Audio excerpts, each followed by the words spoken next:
BRT ini kita akan menambah layanan. Jadi total tadi kalau misalkan yang saat ini existing ada 5 koridor, nanti kita ada 21 koridor. Subsidi saat ini yang diterima oleh BRT Trans Semarang kurang lebih 251 miliar.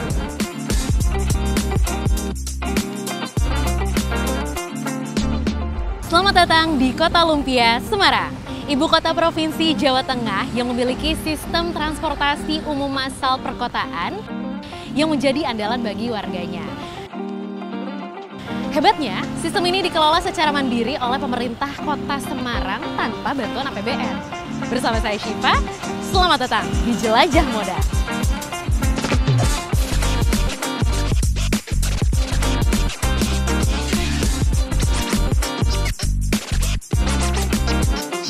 Ini dia Bus Trans Semarang. Layanan transportasi publik yang telah hadir di tengah masyarakat selama kurang lebih 15 tahun. Beroperasi sejak tahun 2009, pemerintah Kota Semarang berkomitmen untuk menghadirkan layanan transportasi yang andal bagi masyarakatnya. Nah, sekarang kita bakal cobain Bus Trans Semarang.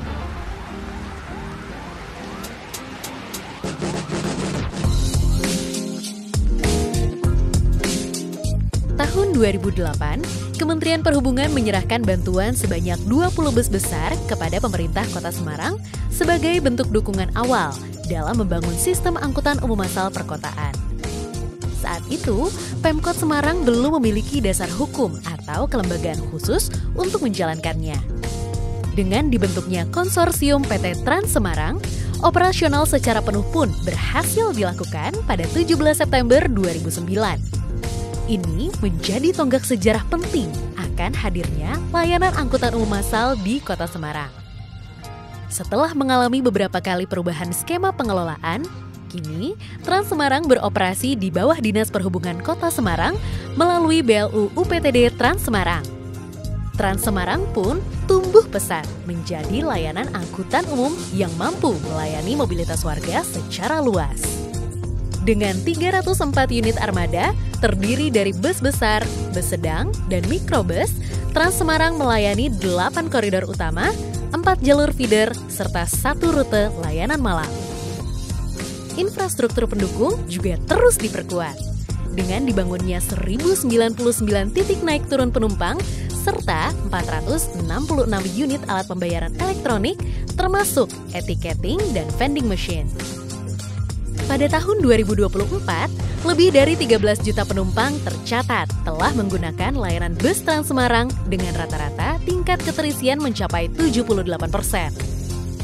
Angka ini melonjak jauh dibandingkan tahun 2010 yang hanya mencatat sekitar 369.000 penumpang dengan tingkat keterisian rata-rata 24%. Terima kasih. Abis jalan-jalan, keliling Semarang naik Trans Semarang. Jadi penasaran, kok bisa ya pemerintah Kota Semarang menghadirkan transportasi publik yang nyaman seperti Trans Semarang? Gimana ya ceritanya? Yuk kita cari tahu jawabannya.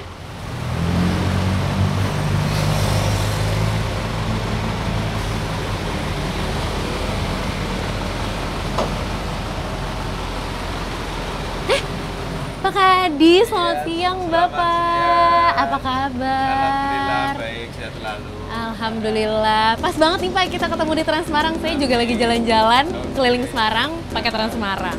Nah, kebetulan ketemu sama Pak Kadesub nih. Aku pengen tanya-tanya terkait dengan Trans Semarang yang operasional sudah jalan kurang lebih 15 tahun ya Pak? Dan operasionalnya ini dijalankan oleh pemerintah Kota Semarang. Apa waktu itu concern dari pemerintah Kota Semarang yang akhirnya semangat atau bertekad gitu Pak untuk menjalankan Trans Semarang ini? Ya memang awalnya ya kita kan harus kondisi existing kendaraan umum penumpang itu kan kondisinya ya seperti itulah. Nah dengan kehadirannya Trans Semarang dalam hal ini bantuan bis dari Kementerian Perhubungan, kita menggandeng para pengusaha atau para pemilik angkutan umum yang ada di Kota Semarang, sehingga dengan komunikasi yang terjalin kita memberikan motivasi ini loh Trans Semarang sehingga mereka mau bergabung. Nah, saat itu agar tidak mematikan usaha para pemilik angkutan umum itu, angkutan orang itu, kita melakukan scrapping ya. Untuk bis besar itu 4:1, kemudian yang bis medium 2:1. Nah, dengan adanya kehadiran bis BRT yang awal dari Kementerian Perhubungan ini disambut baik oleh para pengusaha dengan adanya komunikasi yang intens, menyampaikan maksud dan tujuan kehadiran BRT itu siapa tanpa mematikan usaha mereka. Baik, kalau sekarang untuk respon masyarakat terhadap Trans Semarang seperti apa Pak? Alhamdulillah, karena sudah berjalan bertahun-tahun ya, masyarakat menggunakan Trans Semarang. Sehari penumpang kami itu kurang lebih 30.000 orang. Itu baik dari nyuwun sewu masyarakat biasa, para pekerja, ya dari 30.000 itu diantaranya 7.000 sampai 8.000 itu adalah pelajar dan mahasiswa.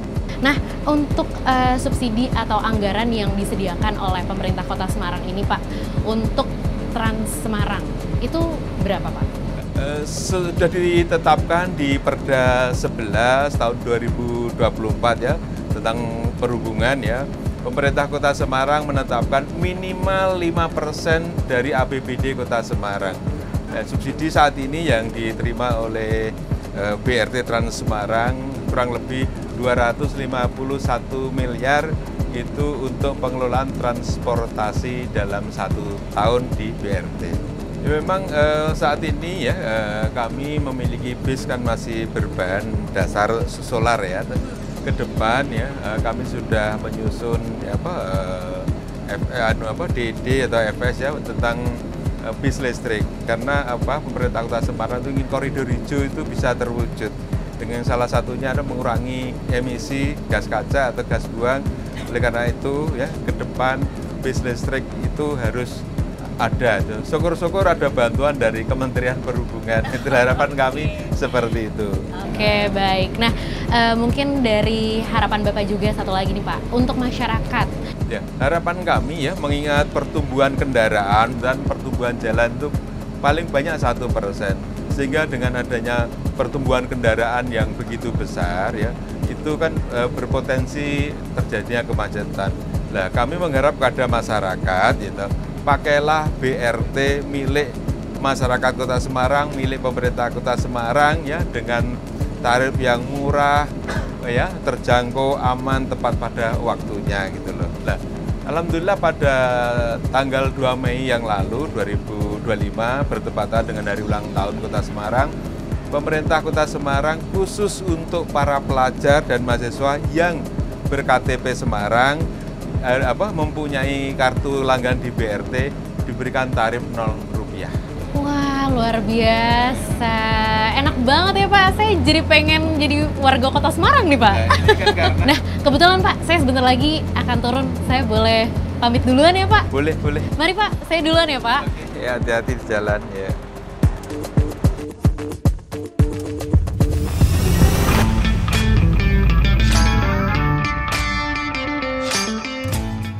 Sekian tahun lamanya, Kota Semarang membangun budaya angkutan umum asal perkotaan tidak hanya dari segi pendanaan, tetapi juga regulasi yang berpihak ke transportasi publik. Kini, layanan bus Trans Semarang telah menjadi bagian dari keseharian warganya. Tentunya, apa yang dilakukan oleh pemerintah Kota Semarang bukan hal yang mudah. Lantas, bagaimana kota-kota lain di Indonesia? Saya akan berbincang dengan Bapak Joko Setiowarno yang sudah sejak lama mengamati dinamika transportasi publik di berbagai daerah. Kebetulan, beliau juga warga Semarang loh. Ya, sebenarnya angkutan umum itu kewajiban pemerintah. Ya, dan itu juga ada di Undang-Undang Lalu Lintas Angkutan Jalan. Ya, jadi kewajiban pemerintah untuk mengadakan angkutan umum. Jadi tidak berarti layak atau tidak, itu kewajiban. Dan kalau kita bicara angkutan umum itu bicara investasi secara ke depan ya. Banyak kota-kota di Indonesia itu yang sudah tidak ada lagi angkutan umumnya, atau angkutannya ada tapi tinggal sisa aja. Jadi waktu angkutan aku tidak operasi, yang dulunya ada bis-bis kota sudah pada hilang.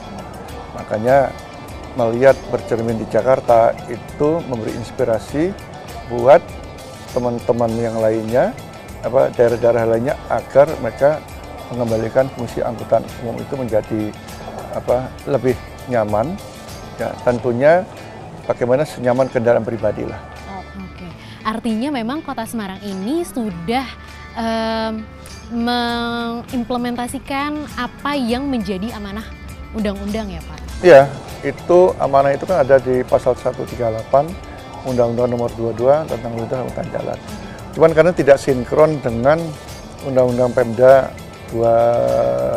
Nomor 23 2014. Itu yang agak tidak sinkron, sehingga kenapa kami lihat ada Pemda menyerah, ada yang tidak. Tetapi tentunya kekuatan masyarakat sipil, akademisi dari kampus, kemudian LSM itu punya peran besar seperti yang Jakarta. Jakarta kan yang mendorong kan civil society-nya, itu sama juga dengan di Semarang. Meskipun tidak sebesar Jakarta, tapi bisa lah. Dan itu berkelanjutan tadi, disebut mereka baru punya perda, dan perda itu yang menjamin keberlanjutannya.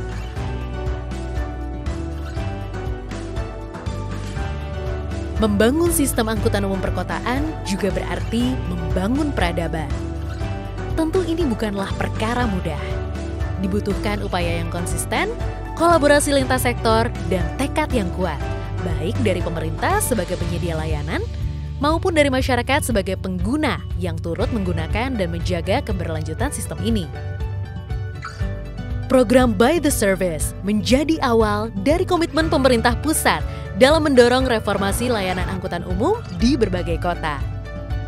Tongkat estafet pun mulai berpindah ke tangan pemerintah daerah dengan harapan masyarakat bisa mulai memilih angkutan umum sebagai bagian dari keseharian.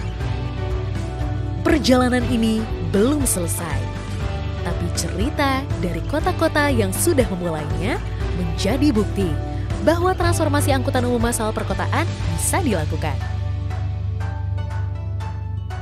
Semoga cerita ini terus berlanjut dengan kehadiran layanan transportasi publik di kota-kota lainnya yang tidak hanya berkualitas, tapi juga membanggakan.